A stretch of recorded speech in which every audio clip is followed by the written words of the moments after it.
Dans quelles circonstances avez-vous été amené à bien connaître le Canada, M. Gilson? Je n'ai jamais été amené à bien connaître le Canada parce que je ne le connais pas encore bien.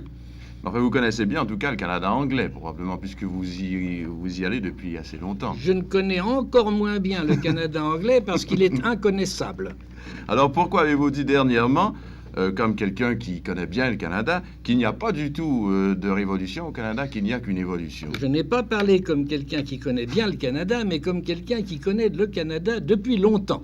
Bon, alors, c'est ce que je voulais vous faire dire en définitive. Depuis combien de temps venez-vous au Canada? Depuis 1928. Et comment avez-vous été amené à nous rendre visite? À cette époque-là, le recteur de l'Université de Paris se nommait Roussy. Et il avait accepté de représenter l'Université de Paris à une conférence pédagogique qui se tenait à Montréal. Et au dernier moment, il n'a pas pu venir à Montréal et il m'a demandé, comme une grande faveur, de le remplacer. Et moi, je n'ai pas accepté ça comme une grande faveur, mais comme un grand plaisir. J'étais jeune, n'avais jamais vu l'Amérique, j'ai sauté sur l'occasion, j'ai pris le bateau et je suis donc arrivé à Montréal pour cette conférence pédagogique.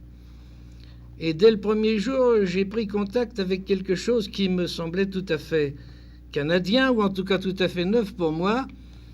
Il y avait un Écossais qui parlait un assez bon anglais, avec un accent écossais, et qui a expliqué aux Canadiens français qui parlaient un bon dialecte français. Moi, ça ne m'a pas frappé particulièrement. Mais j'ai vu surgir un Canadien français qui l'a mis en rillette, le malheureux Écossais, qui l'a écrasé, qui l'a écrabouillé. Et j'ai demandé, mais qui est cet homme qui parle si admirablement le français? On m'a dit, c'est le sénateur Bellecour. Je ne sais pas si vous connaissez encore le sénateur Bellecour, mais à ce moment-là, c'était une célébrité. Et je vous assure que c'était un grand orateur en langue française. Et ça a été mon premier contact avec les réalités canadiennes. Mais depuis 1928, à l'occasion de vos séjours au Canada, vous êtes surtout allé en Ontario, n'est-ce pas?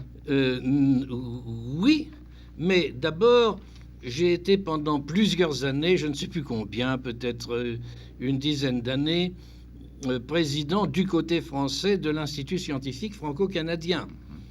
Et là, j'ai été en contact naturellement avec l'Université de Montréal pour le choix de conférenciers français à faire venir.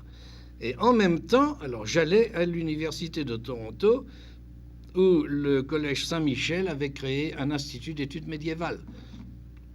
C'est là que je suis allé chaque année depuis. Pour y donner des cours, des conférences? Pour y donner des cours. Mais alors, de toute façon, depuis 1928, vous êtes donc venu très souvent au Canada, ce qui fait de vous un observateur particulièrement bien placé pour observer ce qui se passe à l'heure actuelle au Canada français. Oui. Je voulais donc revenir sur ce que nous disions tout à l'heure. Est-ce que vous ne croyez pas qu'il s'agit d'une révolution véritable, même tranquille, comme disent les Canadiens anglais? Ils parlent de Quiet Revolution qui se passe, qui se produit maintenant dans la province de Québec. Oui, ils voudraient bien que ça soit tranquille. Ils espèrent. Ils sont surtout stupéfaits de ce qui se passe. Oui. Et ça leur paraît incompréhensible. C'est ça surtout qu'il faut avoir présent à l'esprit. Comment voyez-vous ça, vous? Ce qui se passe actuellement? Ce qui se passe actuellement. Oh, ce qui se passe actuellement, j'y vois ça comme un moment inévitable, attendu, d'une évolution que j'ai vu se produire depuis 1928, puisque mes souvenirs remontent jusque-là. Quand on voit la situation intellectuelle à Montréal, par exemple, c'est celle que j'ai observée de plus près, eh bien, il n'y a simplement absolument pas de rapport entre la situation actuelle et ce qu'elle était à ce moment-là.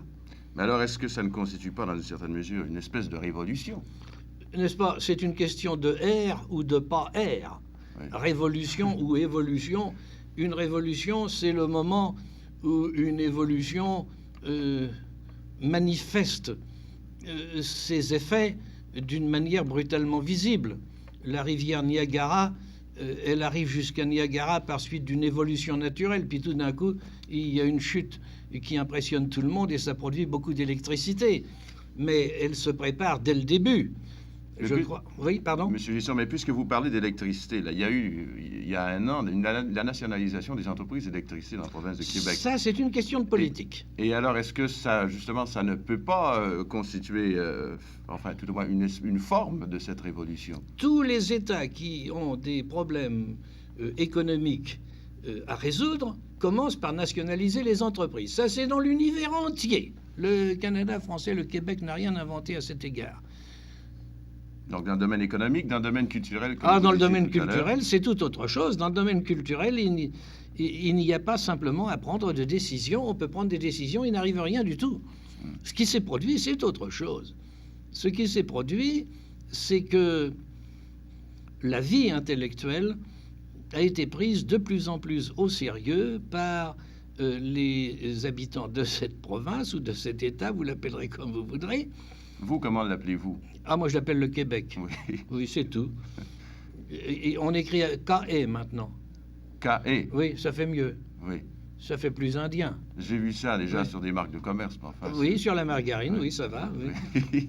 Pourquoi pas le mettre sur la philosophie? Oui, mais pourquoi pas? Pas de raison. Justement, en terminant, je voulais vous parler un petit peu de philosophie, quelques mots. Est-ce que vous connaissez l'enseignement philosophique dans la province de Québec?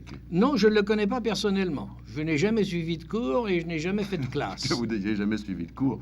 Très bien, mais est-ce Ah, qu'un mais- jour, par exemple, Oui. vous pourriez venir donner des cours ici dans la province de Québec? Peut-être si on Parler me de demandait... philosophie médiévale. Mais pour comprendre la philosophie médiévale, il faut d'abord connaître la philosophie moderne. Hmm. C'est toute une affaire. On ne peut pas décider qu'on va connaître la philosophie médiévale.